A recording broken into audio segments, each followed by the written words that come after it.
Number 1 देश में खूब शीघ्र लागू हम one nation one police uniform policy. देश में एणिकी पुलिस मानकर गोटे प्रकार यूनिफॉर्म रहिबो। विभिन्न राज्य में भिन्न भिन्न पुलिस यूनिफॉर्म आउ रहिबो नाही। एने ओडिशा समेत 16 राज्य और केन्द्रशासित अंचल को तथ्य मागिला गृह मंत्रालय। आंध्र, अरुणाचल, आसाम, गोवा, हिमाचल, झारखंड, केरल, मणिपुर, मेघालय, नागालैंड, ओडिशा, सिक्किम, तेलंगाना, त्रिपुरा, उत्तराखंड, पश्चिमबंग को केंद्र गृह मंत्रालय एने चिठी लिखिछि। नंबर 2 नवेम्बर 1 रु तहसिल ऑफिस रे होई पारिबो जमी किणाबिका। एने सूचना देइछंती राजस्व मंत्री सुरेश पूजारी। तेबे जमी किणाबिका नहीं सृष्टि होइतबा समस्या एबे दूर हबो। प्रथम 44टी तहसिल ऑफिस रे जमी किणाबिका आरंभ हबो बोली राजस्व मंत्री सुरेश पूजारी सूचना देइछंती। एहा परे डिसेम्बर रे राज्य रे बाकी 273 तहसिल रे एही सेवा आरंभ हबो। नंबर 3 केंद्र रेल मंत्री अश्विनी वैष्णव गुरुवार एक बड़ घोषणा करिसेंती। से कहिसेंती ओडिशा रे हेबो 92टी रेल ओभरब्रिज संपूर्ण खर्च बहन करिवो रेल विभाग। एथिपाई केंद्र रेल मंत्रालय अनुमोदन मिलिछि बोली से कहिसेंती। पूर्वरु रेल मंत्रालय और राज्य सरकार 50-50 अनुपात स्थिर होइथिला। मंत्रालय संपूर्ण खर्च बहन करने राज्य सरकार अनुरोध करथिले। अनुरोध रक्षा करी रेल मंत्रालय सबु खर्च बहन करने को राजी होइछंती। नंबर 4 प्रधानमंत्री किसान सम्मान निधि योजनार 21तम किस्ती नवेम्बर प्रथम सप्ताह जारी हेबार आशा करा जाउछि। देशव्यापी 10 कोटी अधिक चाषी यह द्वारा उपकृत हेबे। गणमाध्यम रिपोर्ट अनुसार एही किस्ती बिहार विधानसभा निर्वाचन नवेम्बर 6 एवं 11 पूर्वरु जारी होई पारे। नंबर 5 पश्चिम राजस्थान मरुभूमि गुजरात सार्क क्रिक पर्यंत भारत पाकिस्तान सीमार पुणी थरे युद्ध हब एवं एही युद्ध को ऑपरेशन त्रिशूल नाम दिया जाइछि। ऑपरेशन त्रिशूल होउछि भारतर 3 सेनार एक मिलित सामरिक अभ्यास जहाकु देखि पाकिस्तान सेना थरी उठिबो एवं चीन सेनार मध्य निद हजिजिबो। एही अभ्यास आज अर्थात 30 अक्टोबर आरंभ हेबो जहा 13 दिन अर्थात 10 नवेम्बर पर्यंत चलिबो। एथिपाई नोटाम वायुसेना को नोटिस जारी करा जाइछि। ऑपरेशन त्रिशूल को देखि शत्रु आश्चर्य होइजिबे। नंबर 6 मुंबईर पोआईरू एक मामला सामना को आछि जहाँ चांचल्य सृष्टि करछि। गुरुवार दिन जड़े व्यक्ति ऑडिशन बाहन 22 जन पिलांकु एक स्टूडियो नहीं बंधक रखिथिले। रोहित आर्या नामक अभियुक्त जनक आरए स्टूडियो रे एही चांचल्य घटना घटाइथिला। पुलिस पिलामानकु सुरक्षित भाव उद्धार करिछि। जुग्म कमिशनर सत्यनारायण चौधरी कहिसेंती जे अभियुक्त को हेफाजत को निया जाइछि। नंबर 7 अमेरिका रे रहुथुबा एवं काम करुथुबा भारतीय वृत्तिगतों पई पुणी थरे खराब खबर आछि। H1B वीसा संकट परे अमेरिका रे काम करुथुबा भारतीय कर्मचारी पई एक नूतन समस्या छिड़ा करिसेंती ट्रंप प्रशासन। एक नूतन नियम लागू करिछि जहा हजार हजार भारतीयों को चाकरी विपद रे पकाई पारे। अमेरिका गृह विभाग द्वारा जारी होइतबा एही नियम अक्टोबर 30, 2025 रु कार्यकारी होउछि। नंबर 8 सीबीएसई 10म और द्वादश श्रेणी परीक्षा पर प्रकाश पाइला चूड़ांत तारीख 2026 मसीहा फेब्रुआरी 17 तारीख रु सीबीएसई 10म और द्वादश श्रेणी परीक्षा आरंभ होब। छात्र छात्री माने सरकारी वेबसाइट रु तारीख पत्र डाउनलोड करि पारिबे। 2025 परीक्षा फल प्रकाश करने समय सीबीएसई कहिछि जे 10म और द्वादश श्रेणी परीक्षा 17 फेब्रुआरी 2026 रे आरंभ होब। नंबर 9 जस्टिस सूर्यकांत 24 नवेम्बर 2025 रु भारतर मुख्य विचारपति भाव शपथ ग्रहण करेंगे। से 53तम मुख्य विचारपति हेबे। वर्तमान मुख्य विचारपति BR गवाई केंद्र सरकार को तांकर नियुक्ति सुपारिश करथिले। एहा परे राष्ट्रपति तांकर नियुक्ति को अनुमोदन करिसेंती। केंद्र आईन एवं न्याय एवं संसदीय व्यापार राष्ट्रमंत्री अर्जुन राम मेघवाल ए संपर्क में एक विवृत्ति पोस्ट करिसेंती।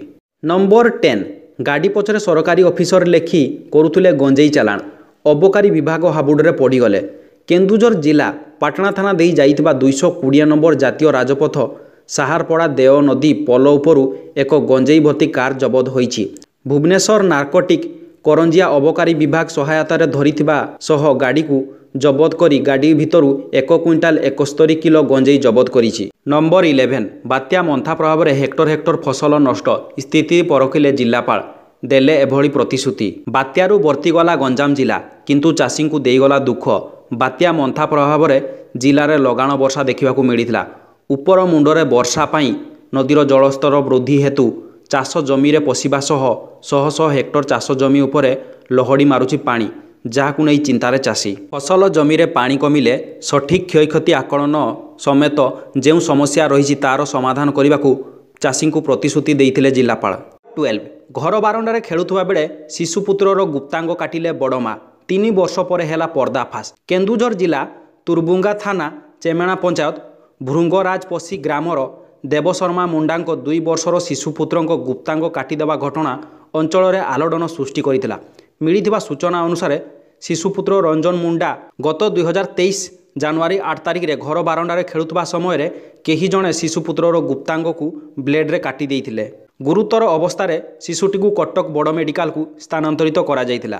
ତଦନ୍ତରେ ଶିଶୁର ବଡ଼ ମା ନିଜ ଶିଶୁର ଗୁପ୍ତାଙ୍ଗକୁ ଏକ ବ୍ଲେଡ୍ ସହାୟତାରେ କାଟି ଦେଇଥିବା ଜଣାପଡ଼ିଛି। ନମ୍ବର 13 EKYC ନ କଲେ ନଭେମ୍ବରରୁ ମିଳିବନି ରାସନ। ହାତରେ ମାତ୍ର ଆଉ ଗୋଟିଏ ଦିନ। ଅକ୍ଟୋବର 31 କଣ୍ଟ ଥିଲାବେଳେ ବିଭାଗର ଅକଲଗୁଡୁମ ହୋଇଯାଇଛି। ଗତକାଲି ଅର୍ଥାତ୍ 29 ତାରିଖ ସୁଦ୍ଧା ରାଜ୍ୟରେ 15,57,265 ଜଣ EKYC କରିନାହାନ୍ତି।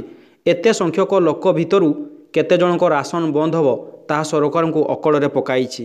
ନମ୍ବର 14 ପିନ୍ କଟା ଯୋଗୁଁ ଚାଲିଗଲା ଛାତ୍ରଙ୍କ ଜୀବନ। ସ୍କୁଲ କର୍ତ୍ତୃପକ୍ଷଙ୍କ ଅବହେଳାକୁ ଦାୟୀ କଲେ ପରିବାର। ସ୍କୁଲ କର୍ତ୍ତୃପକ୍ଷଙ୍କ ଅବହେଳା ପାଇଁ ଚାଲିଗଲା ଛାତ୍ରଙ୍କ ଜୀବନ। ସାଂଘାତିକ ଅଭିଯୋଗ ଆଣିଲେ ମୃତ ଛାତ୍ର ପରିବାରଙ୍କ ଲୋକ। କହିଛନ୍ତି ତଣ୍ଟିରେ କଣ୍ଟା ଲାଗିଥିବା ନେଇ ଶିକ୍ଷକଙ୍କୁ କହିଥିଲେ ମୃତ ଛାତ୍ର, କିନ୍ତୁ କୌଣସି ଶିକ୍ଷକ ତାଙ୍କ କଥାକୁ ଗୁରୁତ୍ୱ ଦେଇନଥିଲେ। ତୁଷାର କଣ୍ଟା ଗିଳି ଦେଇଥିଲେ ମଧ୍ୟ ତୋର କିଛି ହେବ ନାହିଁ, ପାଣି ପିଇଦେ ବୋଲି କହି ତାଙ୍କୁ ଘରକୁ ଛାଡ଼ି ନଥିଲେ। ତୁରନ୍ତ ପଦକ୍ଷେପ ନେଇଥିଲେ ପୁଅ ବଞ୍ଚି ଯାଇଥାନ୍ତା ବୋଲି ଅଭିଯୋଗ ଆଣିଛନ୍ତି ପରିବାର ଲୋକେ। ନମ୍ବର 15 ବେଙ୍ଗାଲୁରୁରେ ଗାଡ଼ି ଚଢ଼ାଇ ଡେଲିଭରି ବୟଙ୍କୁ ହତ୍ୟା। ସାମାନ୍ୟ କଥାକୁ ନେଇ ପ୍ରତିଶୋଧ ପରାୟଣ ହୋଇ ଗାଡ଼ି ଚଢ଼ାଇଥିବା ଅଭିଯୋଗ। ବେଙ୍ଗାଲୁରୁରେ ଗାଡ଼ି ଚଢ଼ାଇ ଡେଲିଭରି ବୟଙ୍କୁ ହତ୍ୟା। ଡେଲିଭରି ବୟଙ୍କୁ କାର୍ ଚଢ଼ାଇ ହତ୍ୟା ହୋଇଥିବା ଅଭିଯୋଗ। ସିସିଟିଭିରେ କଏଦ ହୋଇଛି ଏଭଳି ଚାଞ୍ଚଲ୍ୟ ଦୁର୍ଘଟଣା ଭିଡ଼ିଓ, ଯାହାକୁ ଦେଖିଲେ ଆପଣଙ୍କର ଛାତି ଥରି ଉଠିବ। ଦକ୍ଷିଣ ବେଙ୍ଗାଲୁରୁ ନଟରାଜ ଲେନ୍ ଆଉଟ୍ରେ ଗତ 25 ତାରିଖ ରାତି 9ଟା ସମୟରେ ଏହି ଭୟଙ୍କର ଘଟଣା ଘଟିଛି। ନମ୍ବର 16 ଚମକ ହରାଉଛି ରାଜ୍ୟର ମହାବିଦ୍ୟାଳୟ। ଚିରାଚରିତ ପାଠ୍ୟକ୍ରମରୁ ମୁହଁ ମୋଡୁଛନ୍ତି ଛାତ୍ରଛାତ୍ରୀ। ଫାଙ୍କା ପଡ଼ିଛି 81,000ରୁ ଅଧିକ ସିଟ୍। ଧୀରେ ଧୀରେ ଚମକ ହରାଉଛି ରାଜ୍ୟର କୋଣ ଅନୁକୋଣରେ ଥିବା କଲେଜ ଓ ମହାବିଦ୍ୟାଳୟ। ମେଧାବୀ ଛାତ୍ରଛାତ୍ରୀ ଚିରାଚରିତ ପାଠ୍ୟକ୍ରମରୁ ଦୂରାଇ ରହିବା ଏବେ ସରକାରଙ୍କ ପାଇଁ ମୁଣ୍ଡବଥାର କାରଣ ପାଲଟିଛି। ଉଚ୍ଚଶିକ୍ଷା କ୍ଷେତ୍ରରେ 80,000 ସିଟ୍ ଖାଲି ପଡ଼ିଥିବା କ'ଣ ଗୋଟିଏ ସାଧାରଣ କଥା? ନମ୍ବର 17 ଦୀର୍ଘ 8 ବର୍ଷ ହେବ ଟିକସ ଫାଙ୍କି ଚାଲିଛନ୍ତି ଖଣି ଲିଜ୍ଧାରୀ। କାର୍ଯ୍ୟାନୁଷ୍ଠାନ ନେଇନାହାନ୍ତି ସରକାର। ଭର୍ତ୍ସନା କଲେ ସୁପ୍ରିମକୋର୍ଟ।